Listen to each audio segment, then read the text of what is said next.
The bank manager asked me whether I had authorized a transfer of 5,800,000 pesos to a pregnant woman in Santa Fe. In that moment, I understood that my marriage was not falling apart. It had been stolen from me years ago. I was standing in the kitchen of our house in Lomas de Chapultepec, reviewing invitations for the opening night of an exhibition at my gallery in Polanco. Outside, rain fell over the jacaranda trees. On the counter were receipts, white flowers, and the little notebook where I wrote down everything Rodrigo always told me not to worry about.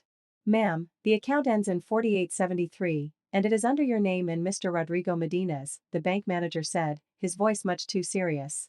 "I don't have any account at that bank." There was a pause. "Then I need to inform you that the account has been frozen for possible irregular activity. For 2 years, it has sent 165,000 pesos every month to Valeria Salgado. Today, someone attempted to transfer the entire remaining balance." A cold line ran down my back. "For what?" I asked. "Professional studies, prenatal medical expenses, and property maintenance." Prenatal. That word left me staring at the rain as if the whole city had gone silent. Rodrigo and I had been together for 18 years. No children by mutual choice. No visible scandals. No cracks in front of other people. He was a famous tax attorney, a partner at a firm where powerful business owners spoke quietly and paid heavily. I ran my gallery, though to many people I was still only the elegant wife of Mr. Medina. The bank sent me the account statements. Everything was there. Deposits from Rodrigo's private assets. Maintenance payments for a glass tower in Santa Fe. Health insurance. Baby furniture. Design fees. It was not a mistake. It was a hidden life. When Rodrigo came home, he was wearing the gray suit he used whenever he closed impossible deals. He kissed my forehead the way he always did, with practiced tenderness that now felt like poison.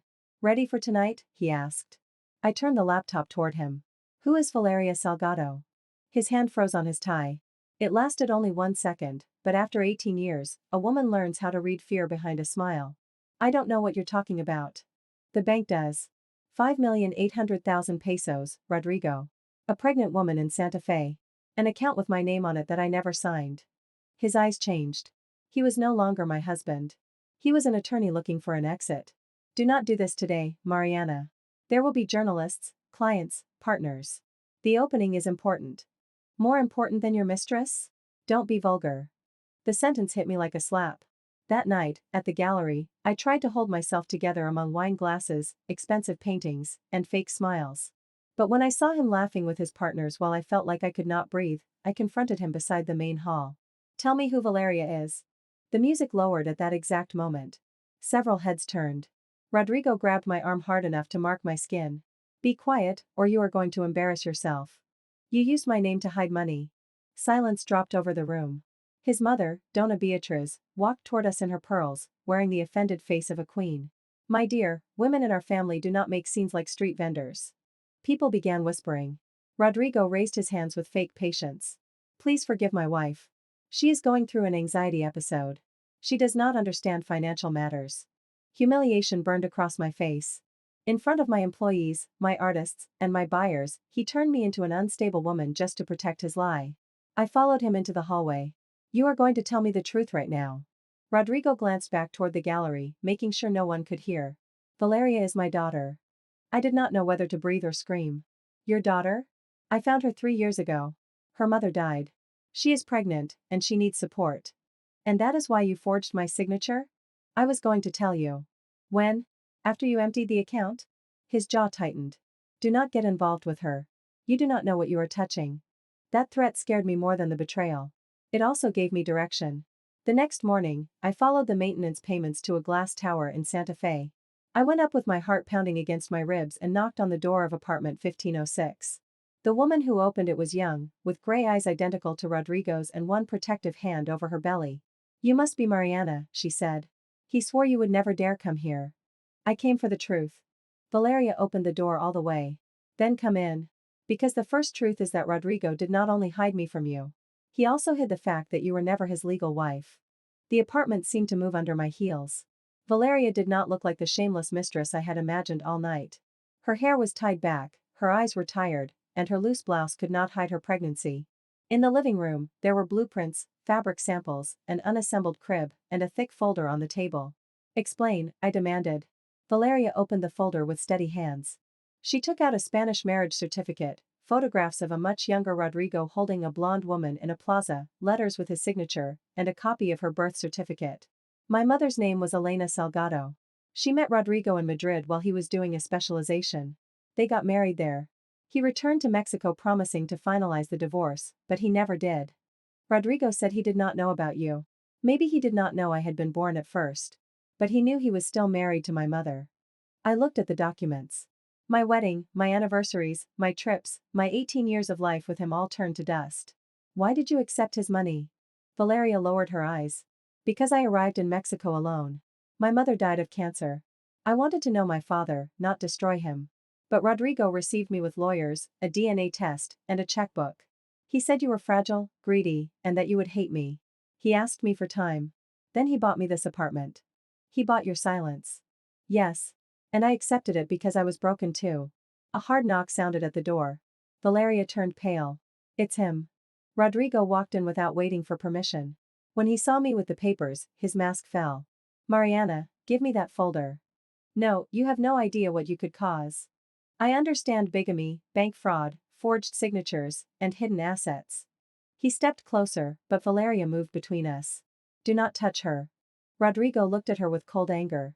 I gave you everything. You gave me a pretty cage. Not a family. He took a deep breath, trying to regain control. We can fix this. A discreet annulment for Mariana, a generous settlement, the apartment for Valeria, and everyone moves forward without destroying anyone. Without destroying anyone? I let out a bitter laugh. You humiliated me in front of everyone at my gallery. You called me unstable. Because you were out of control. At that moment, my phone vibrated inside my purse. It was Clara, my best friend. The message said, the lawyer already asked to freeze the accounts. Don't sign anything. Everything is being recorded. Rodrigo saw the screen, and his face changed. Are you recording? I pulled out the phone. The call had been open for 26 minutes. Since the moment you walked in demanding the folder. For the first time, Mr. Rodrigo Medina could not find an escape. He looked at Valeria, then at me, and understood that the two women he had kept apart had just become allies. Rodrigo's downfall did not happen in private, the way he wanted. It happened in the conference room of his own firm, in front of 7 partners, a notary, my lawyer, and Valeria, who arrived with her belly high and her eyes steady. Rodrigo thought I would cry. He thought Valeria would hide. He thought his last name still weighed more than the truth. This is a family matter, he said through clenched teeth. No, I said. This is fraud. You used my name, hid money, and kept me for 18 years in a fake marriage. My lawyer connected a USB drive. On the screen appeared the statements, the blocked transfer, the fake digital signatures, and the marriage certificate with Elena Salgado. Then the recording played, with Rodrigo offering a discreet annulment and money so everything would stay buried. His partners stopped looking at him like a genius. They started looking at him like a liability. Rodrigo tried to smile. All of that is out of context. Then the door opened. Dona Beatriz entered with a pale face and a box of letters in her hands. The same woman who had called me a street vendor in front of everyone now trembled like an old woman cornered by her own sins. I have the context, she said. Rodrigo stood up. Mother, no. But she did not stop. Elena wrote to me for years. She sent me photos of the girl. She told me Rodrigo never finished the divorce. I hid the letters because I did not want my son to lose his future. I felt something inside me break for the second time. You knew when you welcomed me into the family? Dona Beatriz could not hold my gaze. I knew enough to have protected you. Valeria let out a dry sob. Not for Rodrigo. For her mother. For all those years when Elena wrote letters nobody answered, raising a daughter alone because the Medinas had decided to erase her. Rodrigo slammed his fist on the table. Enough. No one is going to destroy me over old papers. My lawyer received a message, read it, and allowed herself the smallest smile. The bank confirms that Mariana's signature was inserted from Mr. Medina's personal computer. They have also located 2 accounts in Andorra and 1 trust in Querétaro. That was when I saw Rodrigo's true face. Not the regretful husband. Not the worried father. The powerful man who was running out of hiding places. Mariana, please, he said, with no pride left. Think about what we had. I think about it every day. That is why I will not let you use it to buy my silence. The investigation became public before the week ended. Rodrigo lost his position at the firm, his accounts were frozen, and he faced charges for fraud and forgery. The annulment of my marriage was recognized, but so was my good faith. The judge ordered the division of the assets built during those 18 years, including the resources Rodrigo had tried to hide. I did not keep the house in Lomas. I sold it. I did not want to sleep under a roof where every wall had a gallery and opened a foundation for women rebuilding their lives after economic abuse. Valeria did not receive money to stay quiet. She received what legally belonged to her and the right to stop being a secret. When her baby was born, I did not go to the hospital as an aunt, or a grandmother, or anything with an easy name. I went as a woman who had learned that pain can give birth to strange alliances. Valeria let me hold him. He was tiny and warm, with Rodrigo's gray eyes and the innocence of someone who still did not know what adults are capable of breaking. My mother would have wanted to know you, Valeria told me. And I would have wanted to ask her forgiveness for living in the place she was never allowed to close. Valeria shook her head through tears. You were deceived too. Months later, I opened a new exhibition in Polanco. I called it Women Who Do Not Hide. On the main wall, I placed one sentence: the truth can be a home too. That night, there were no screams, no poisonous pearls, and no husbands pretending to be sane. There were women telling the stories they had survived. There was soft music, Mexican wine, and a city glowing behind the windows. Sometimes I still wake up thinking about that call from the bank. Then I look around my apartment in Roma, at my plants, my paintings, and my small table for one, and I understand this: losing a false life does not mean being left with no life at all. It means recovering the right to build a real one.